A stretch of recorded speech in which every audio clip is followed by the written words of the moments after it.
এখনই ওরে খুঁজে নিয়ে আসবি।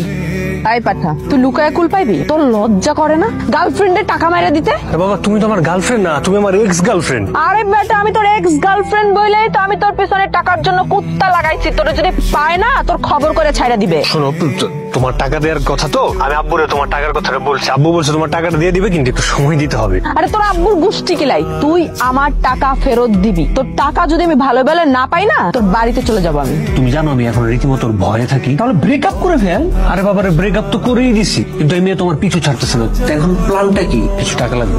আচ্ছা ঠিক আছে, সকালে অফিসে যাওয়ার সময় মনে করি দিয়ে যাবো না। আপনি যে পোলাটার সাথে ইটিস পিটিস করতেছেন, ওরে ধরার ধান্দায় আছি আমরা। আপনার ভালোর জন্যই কইতেছে, সম্পর্কটা রাখেন না। আমি কার সাথে সম্পর্ক করব কি করব না, এটা একান্ত আমার ব্যক্তিগত ব্যাপার।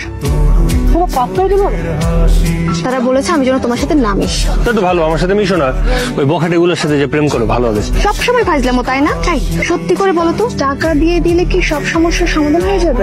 হ্যাঁ, ওরা তো চাইতেছেই টাকা, এছাড়া আর কি কেমনে সমস্যার সমাধান করবে? এই টাকাটা রাখো, এটা দিয়ে তাড়াতাড়ি সমস্যার সমাধান করে ফেলো। Thank you. আরে কি ব্যাপার, এরকম আচরণ করতেছো কেন? তো কিরকম আচরণ করবো? তুমি কি বাচ্চা? তুমি দুধ খাও, তুমি কিছু জানো না? ফিডার খাও? বাবারে, আমার আজকে এখন খুব গুরুত্বপূর্ণ একটা কাজ আছে, আমি কাজটা শেষ করে আসি, তারপর নিজে এসে তোমার সাথে দেখা করে সামনাসামনি যত কথা বলার দরকার আমি তোমার বলে যাবো। এই চুপ! তোর জন্য আমি বাসায় কথা শুনতেছি আমার বাপ মাস। তোর আমি বিশ্বাস করে আমি টাকা দিছিলাম ব্যাংকে জমা দেওয়ার জন্য, সেই টাকা তুই মাইরা দিয়া তারপর আমার সাথে ব্রেকআপ করে দিছিস। ব্রেকআপ তো আমি করিনি, ব্রেকআপ তুমি করছো। তুই দাঁড়াছিস কেন? হকিটা দে। হকিটা দে।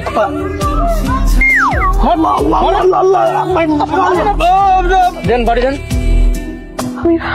বাড়ি দেন। আমি মারতে পারতেছি না। আমি একটা দিনের জন্য হইলেও তো আমি ওর ভালোবাসছি।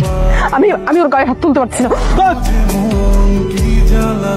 আমার শরীর অনেক নরম, আমার এটা দিয়ে একটা বাড়ি দিলে আমি 6 মাস বিছনা থেকে উঠে যেতে পারবো না, পঙ্গু হয়ে যেতে পারি। আরে আপা, আপনি কি করতেছেন? হ্যাঁ দেন তো আমারে, দেন, কামটা আমি করি, দেন। আমার উপর দিয়ে কোনো কথা না, আমি দেখতেছি। সবাই টাকা দে, টাকা দে। শুরু করতেছি রাস্তা এগুলো। আমি এমনি একটা টেনশনে আছি। তুমি জানো আমার বাবা যে হসপিটালে ভর্তি, উনি অসুস্থ। ডাক্তার আমারে বলছে ইমিডিয়েটলি ওনারে যদি অক্সিজেন না দিতে পারি উনি যে কোনো সময় মারা যেতে পারে, আমি এতিম হয়ে যেতে পারি। আমার কাছে একটা টাকা নেই, আমি টাকা জোগাড় করবো কোন জায়গা থেকে, কেমনে যাবো, কি বলো, আমি বুঝতেছি না কিছু। আঙ্কেল অসুস্থ? মানে আগে বলো নি কেন আঙ্কেল অসুস্থ? আঙ্কেল কোন হাসপাতালে? তুমি যাবো আমার সাথে? আমি যাবো না। যাও, আমি তোমার আজকের মতো ছাড়ে দিলাম। যাও তাড়াতাড়ি হসপিটালে যাও। যাবো? যাও। হ্যাঁ যাওয়া তো দরকার, টাকা ম্যানেজ করতে হবে না? টাকা ম্যানেজ করা তো যাইতে হবে, টাকা ম্যানেজ করতে হলে। টাকা লাগবে তোমার? 10,000 টাকা হইলে মোটামুটি হয়ে যায় আর কি।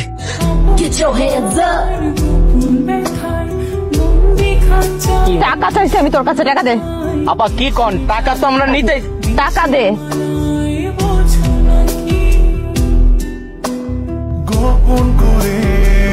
হাসপাতালের ব্যাপার, ইমার্জেন্সি লাইনে যেতে পারে। অনেকগুলো টাকা, আমার আব্বার টাকা, এখানে 60,000 টাকা। যদি টাকা পাইতে যে আমি তোমার দিয়ে দিব, আপনার তোমার আব্বুর জন্য দোয়া করেন, আমি গেলাম। আরে 10,000 টাকা নিয়ে 50,000 টাকা দিয়ে যাও। আপা সবগুলো টাকা দিয়ে দিলেন? বুঝলাম না, টাকা দিতে এলাম না নিতে এলাম, কোনটা? শালা বাটপার, তোরে আমি মজা দেখাইতেছি। তুই আর কয়টা মেয়ের জীবন নষ্ট করবি? তুই আমার সাথে করছিস, আমি আর বাড়তে দিব না তোরে। আপনারা না একবার বলছি ওর সাথে কোনো সম্পর্ক না রাখতে? সেটা আমার ব্যাপার, এটা আপনার দেখার বিষয় না। আর লোক খুঁজে পাও নাই, তাই না? ওই ছ্যাঁচড়ার সাথেই তোমার পিরিত করতে হবে? আমি যতটুকু জানি আপনি ওই ছ্যাঁচড়াটার সাথেই লাইন মারছেন এতদিন। আমি লাইন মারি নাই, প্রেম করছি। আর ও ছ্যাঁচড়ামির জন্য ওরে আমি ছাইড়াও দিছি। এখন ওর কাছে আমি টাকা পাই, ওরে টাকা দিতে বইলো আমারে, নাইলে কিন্তু যেইখানে পাবো সেইখানে অপমান করে ছাইড়া দিব।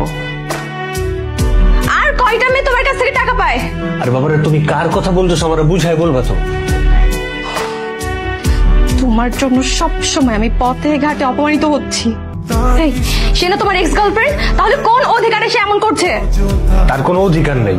আর সে আমার কাছ থেকে যে টাকা পেতো সেটাও আমি তারা দিয়ে দিছি, কিন্তু সে ইচ্ছা করে আমার পিছনে এরকম লাইগা থাকে। ওই যে ওর সাথে থাকেন একটা ছেলে আজাদ, আমি তোর সব টাকা বুঝাই দিছি, তারপরেও আমার প্রতিদিন ফোন দেয়, ফোন দিয়ে আমার নানা কুপ্রস্তাব, মানে প্রেমের প্রস্তাব দেয় আর কি। আমার কি পাগলা কুত্তা